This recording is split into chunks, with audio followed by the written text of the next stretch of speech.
This is The Adoption Wait, a podcast brought to you by adopting.com.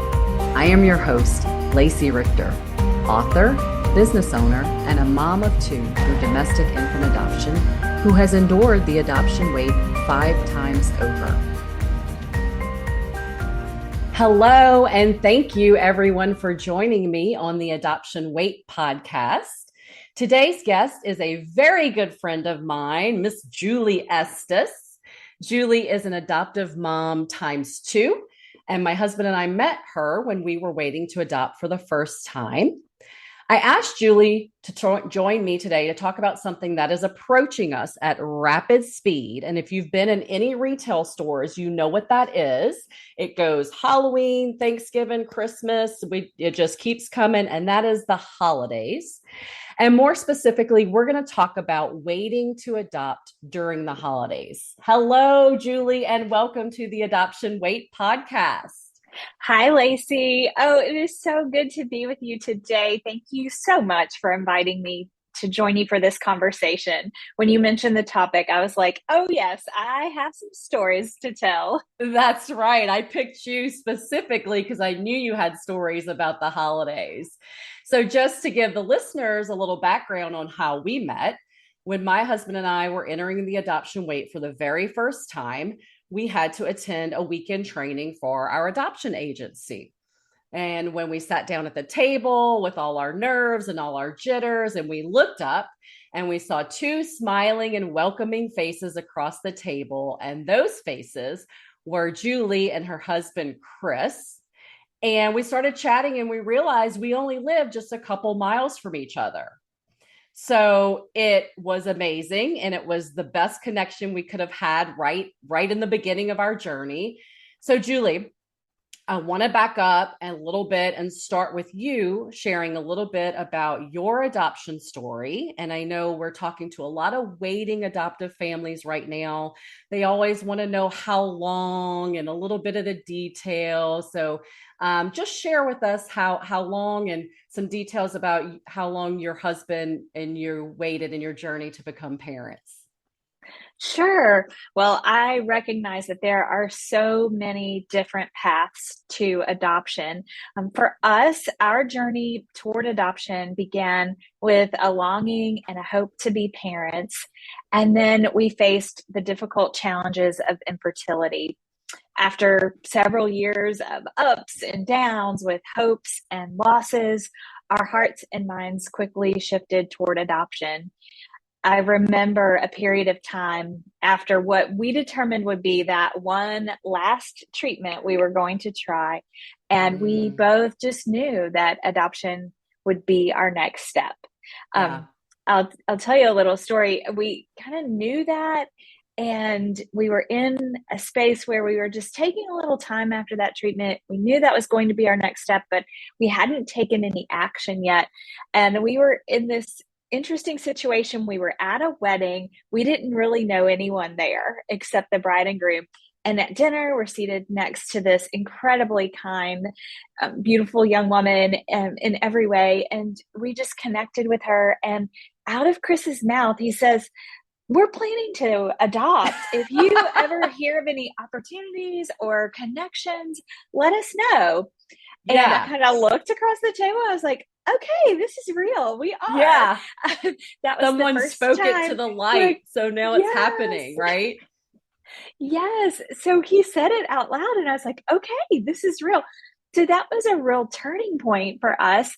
And little did we know, she was a nurse and volunteered with an adoption organization. A couple of weeks after that, we get this message on social media, and she was like, we had that conversation. You didn't know that I had this connection, but actually our organization is looking for prospective adoptive families. Would you be willing to get your home study complete and put your portfolio here with us? And so that put us on this quick, fast-paced ramp up to getting our home study completed and putting our profile together. And so a lot of those decisions that are fairly big ones, like Yeah. domestic versus international, a lot of those kind of happened at warp speed for us. And we had our home study completed within just a few weeks and we were ready. And Yeah, I don't then, know if I knew this story. I love this. I love when I sit down, I'm like, wait, I thought I knew your whole story, but I don't know that I knew this story. yes, it was crazy. It really, all this happened at warp speed. And then nothing Mm, for crickets. 8 months. 8 months of Yeah. silence, literally silence. I think Wow. maybe one or two times we got a call saying your profile was shown, but it was very quiet during that time. And I did okay for the first few months. And then the waiting, certainly, with Mm, every month that went by, it got a little bit harder and a little bit harder and a little bit harder. And then again, through a connection, we heard about an attorney who had a prospective birth mother coming in, and it was kind of a last minute thing. I remember we emailed our profile over to his office, and this was quite some time ago. So um, the secretary just printed it out on paper yeah. and kind of Did you handed it fax to them. anything? It was almost like that. It was very rough. It was not, a beautiful portfolio book, but that birth mother matched with us that day, and we Wow. were expecting to be matched with twin girls. Um, Okay. when she delivered, she made a different plan and chose to parent. And Mm-hmm. so, of course, that was exciting for her, but a great sense of loss for us after that anticipation and Yeah. looking forward to that. And then 3 weeks later, we received news that we were matched with a baby boy, and he was placed with us 2 days after he was born, and he is now 13. Um, 13. yes, can you believe that? How do you go from sitting in the wait, crickets, nothing happening, 8 months, and now you have a 13-year-old? That Yes, happens. it does. And I'm not sure the time warp that happens, that very long, arduous wait is now a tiny blip on the radar screen, but every moment during the wait seemed like a year. I know you Yes, can relate to that. Um, absolutely.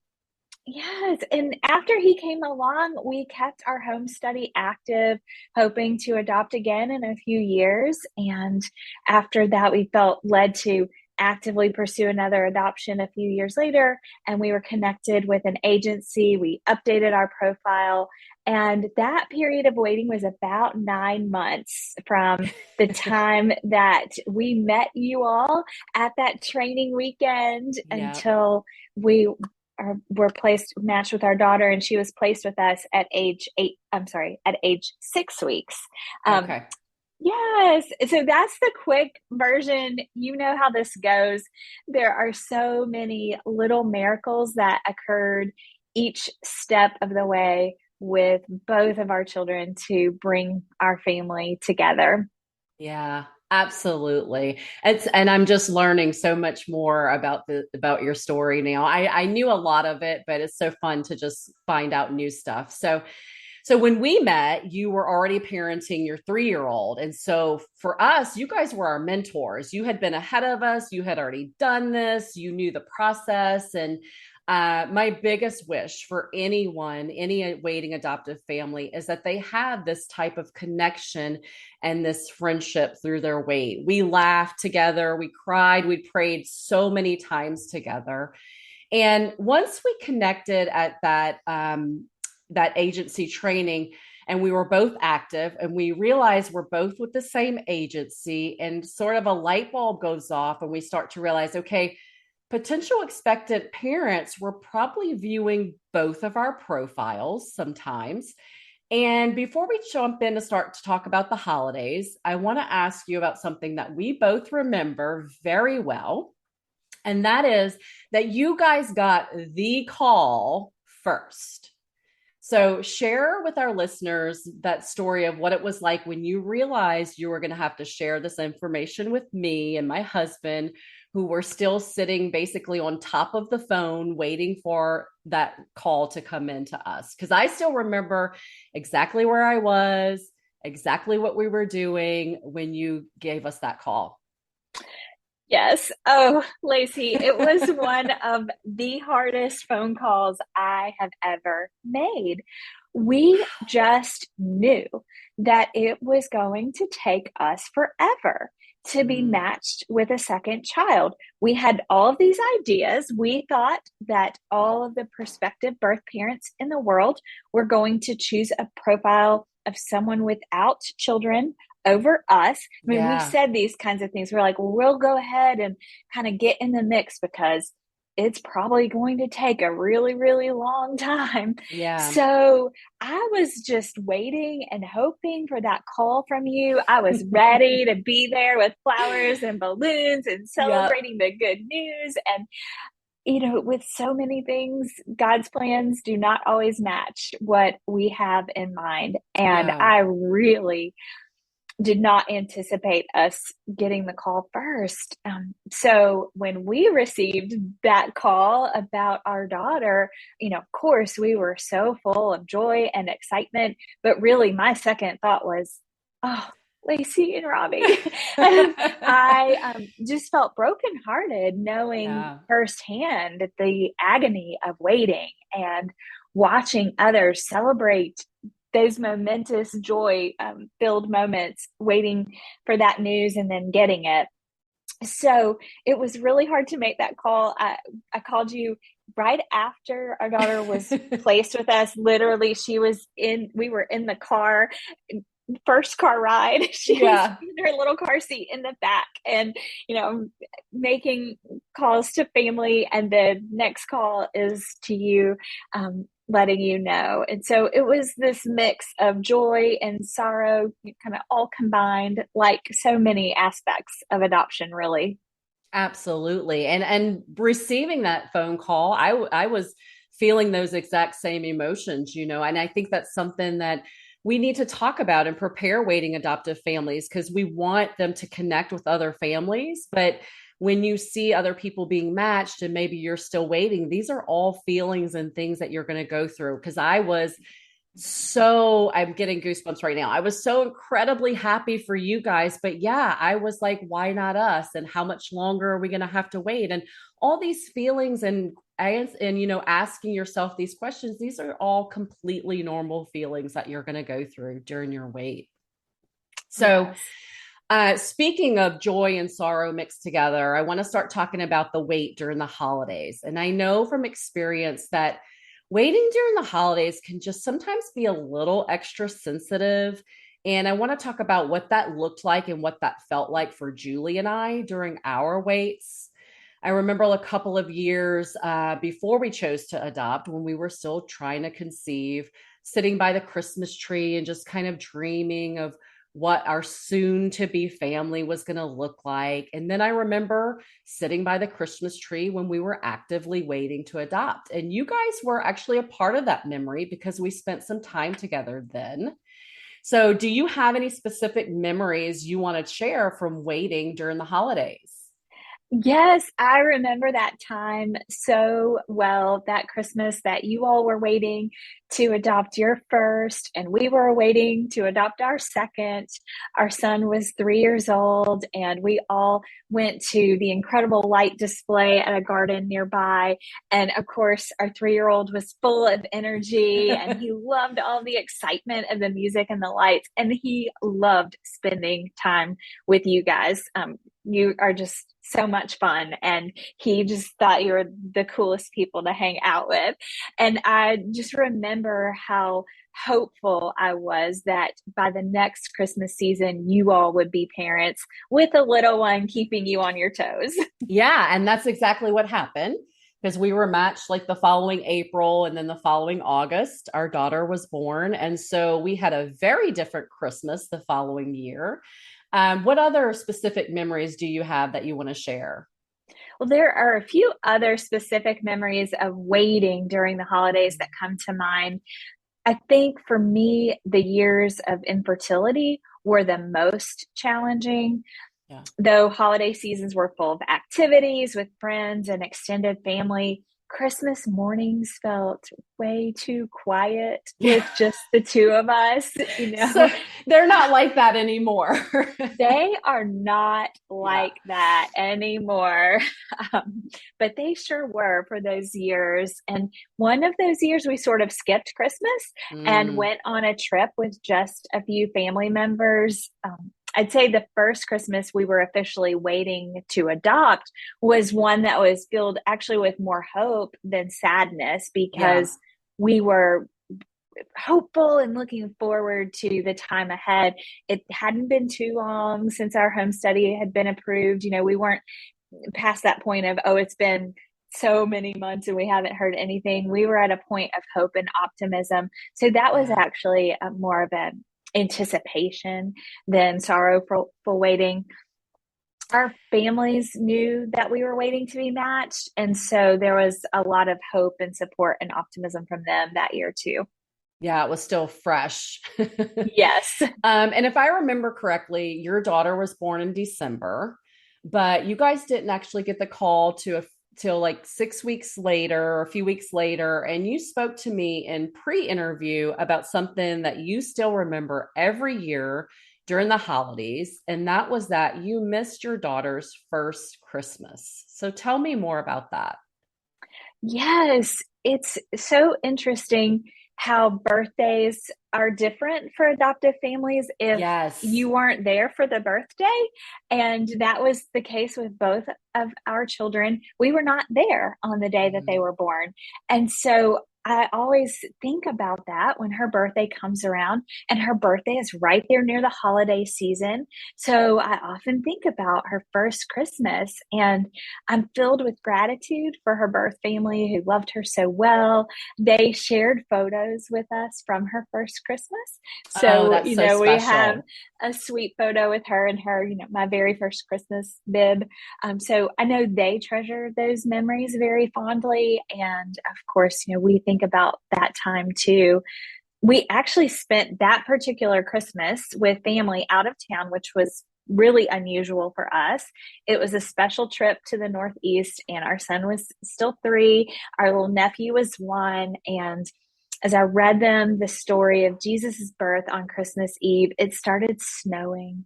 And the next morning, we woke up with snow on the ground Christmas morning. And when you're from the Gulf Yeah. Coast, this is all a novelty. You Yes. don't see It's like a snow. snow globe. Yes. So it was particularly idyllic and memorable. So when I think back about that experience during the holidays and that particular trip, I'm reminded of that anticipation and longing that we had for another child. Um, she was a tiny baby then when we were doing all of those things, but we didn't know about her yet. We had not met her yet. Yeah. And I think I do want to point out that there is waiting and anticipation and sometimes sadness and longing with a second child adoption as well. When Mm. you are hopeful and anticipating that, there's still a lot of feelings that go along with that too. Yeah. And I can totally understand your thoughts about like returning there every Christmas. And even for adoptive families that were there for the birth, like every birthday for me is just flooded with memories of hospital experience and matching and birth parents. I think about them so much during birthdays. And so there's so much again that joy and sorrow and grief all mixed up every year on birthdays. um Absolutely. so we all know that during the holidays and when you're waiting to adopt, it seems that babies and kids are everywhere. Like when you're waiting to adopt, like everybody's pregnant. You're like, what is going on?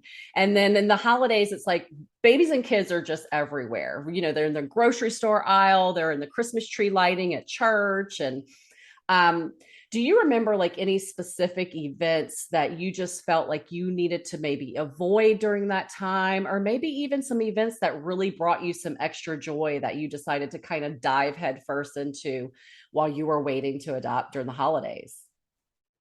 For me, it was really different each season.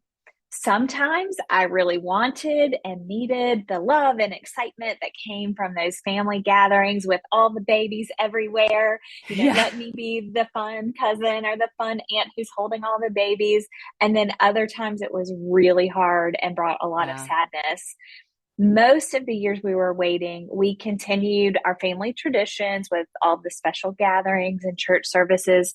But there were a few times that we just needed to mix things up a little bit and get Mhm. away from the normal holiday routine. As I mentioned, a couple of times we planned vacations during the holidays instead of being home at Christmas. And that choice led to wonderful experiences at those particular points in time. So I would just encourage folks to be mindful of what you need during that particular season. Recognize that what works well for someone else might not work well for you, and what works for one particular holiday season might not work well for the next round of holidays. Yes. And I love that. I love that you're saying that. And I want to point out for like waiting adoptive families, like if you're connected with other families who are also waiting and they may have different needs and feel different ways. And there's no right way or wrong way to feel about this wait and these holidays. It's just you need to tune into what you need every season, and that may change, and just be mindful and be kind to yourself. I love that. Thank you. So speaking of events during the holidays, we all spend a little extra time around family, and that can be super joyful, but also when you're mixing that many people together, it can be a little challenging. Just when you're not waiting to adopt. And then when you're waiting to adopt, it just brings on another layer. So I wanted to ask if you had any advice for waiting adoptive families who might be spending that extra time with family members. And maybe these family members are just learning about your choice to adopt, or maybe they're family members who really know nothing about adoption and they just seem to say the wrong things. What kind of advice do you have for us during the holidays?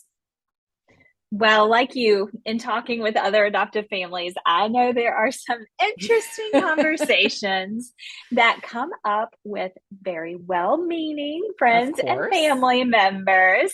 And I certainly experienced that as well. One Christmas Eve, when we were in the most difficult season of struggling with infertility, a family member said, "Well, y'all just haven't been lucky with having kids, have you?" And so it was like, well, no, we haven't. I Because think all you're it takes is luck. right. Oh, I think next year was the year we skipped Christmas and went Oh on yeah, vacation perfect. instead. You were probably planning that trip that night. You're like pulled up flights for the next Christmas. I think so. Yes. One practical idea that comes to mind is anticipating the questions that may come up and having a response ready, or kind of know what you'll say for questions that you do not want to get into. I think that can serve you well as you go into those situations. Just kind of think, these are the kinds of things that people might say, and how do I want to respond? And you might even have a little phrase ready, like, oh, yeah, that's something I don't really feel comfortable talking about today. Um, Absolutely. the holidays aren't really the time I want to get into this. Just some kind of little phrase that if you want to end a conversation pretty quickly, that way you'll be prepared and kind of ready with some tools. That takes the emotion out of it in the moment if you've thought about it in advance. Also, you might want to think about ahead of time, what is my role in this particular situation? How Mm, open do I want to be in my sharing? Um, am I ready to give a lot of details and help others understand the process of adoption? Or do I just want to keep it a little bit light and breezy and move on to other topics and not get into it? And I know there are different seasons and different times that I felt quite different about that. Sometimes you're kind of ready and it helps to talk about it and you want to help others understand. And other times you're like, I just really don't want to get into it right now. yeah. Just like So check into your energy. Like, what is my energy today? Do I feel like I want to explain this and be in conversation with this?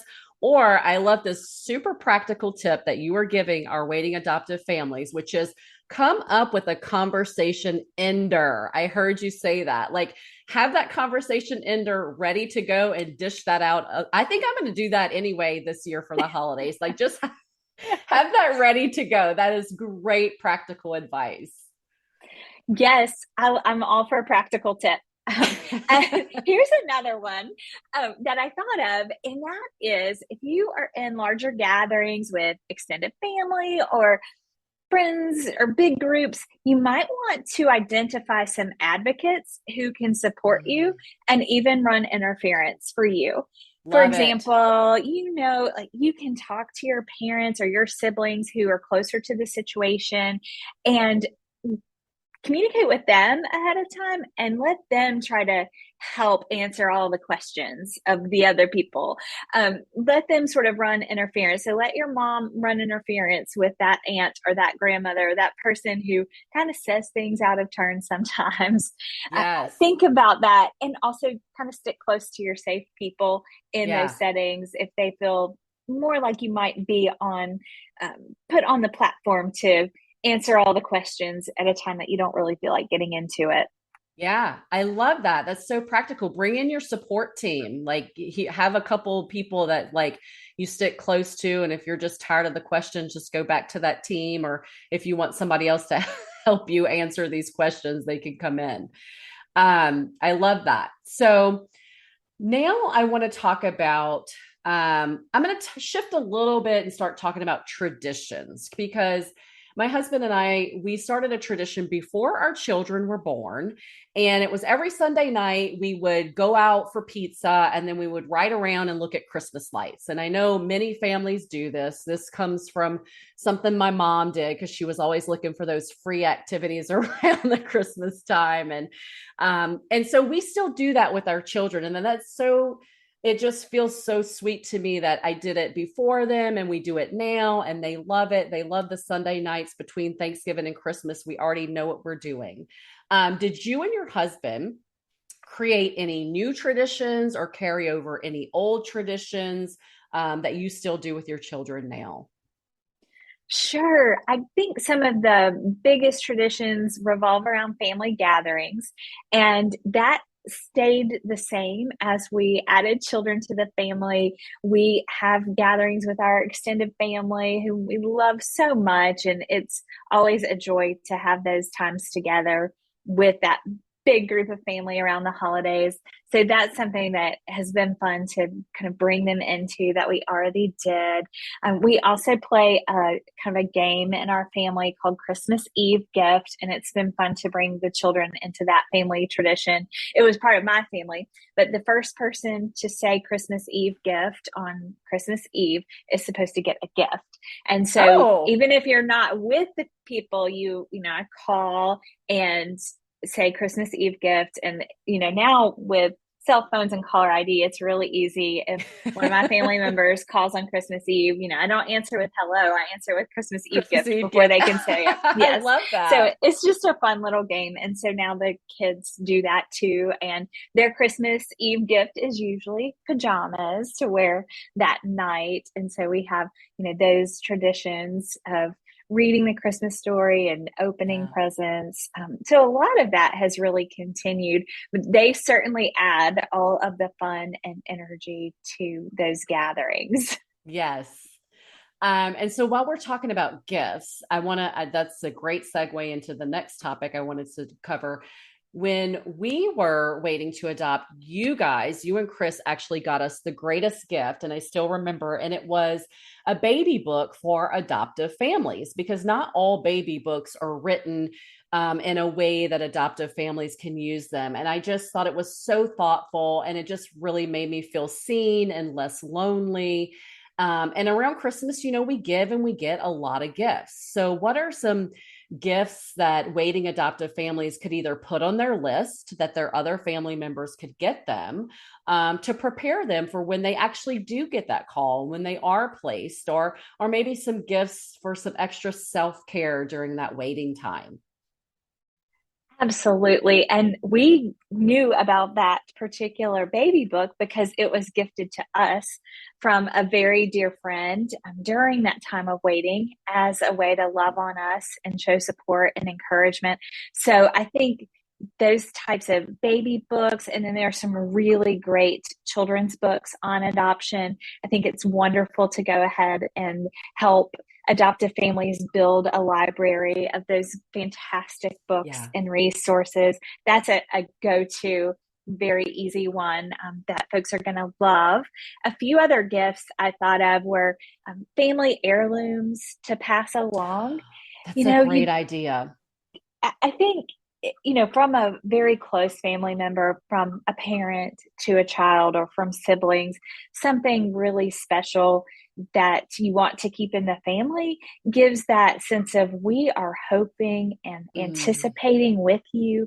And we know that your family is the story of your family is going to be written in due time. And we see that happening with you. And I think that's just a very thoughtful treasure, along with any kind of keepsakes like ornaments, things to mark the time. I love Picture that. frames are great because, again, it's that we are in this waiting with you, and we know that this frame is going to have a picture of your That's right. family in it. Yeah, it's hopeful. It's sitting there hoping along with you and waiting. I love that. Yes.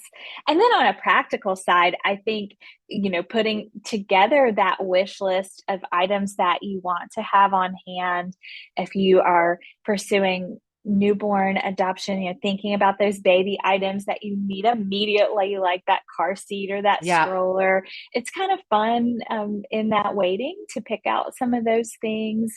So Yes. think about the things you need right off the bat, but I would say know yourself again and your preferences and communicate those with family members. Everybody needs to do that in different ways. I remember we did not set up nurseries ahead of Mhm. time. We had everything staged in a closet but out of sight, Yeah. because for me, it was just a little bit hard to pass that room every day when Yeah. I was waiting.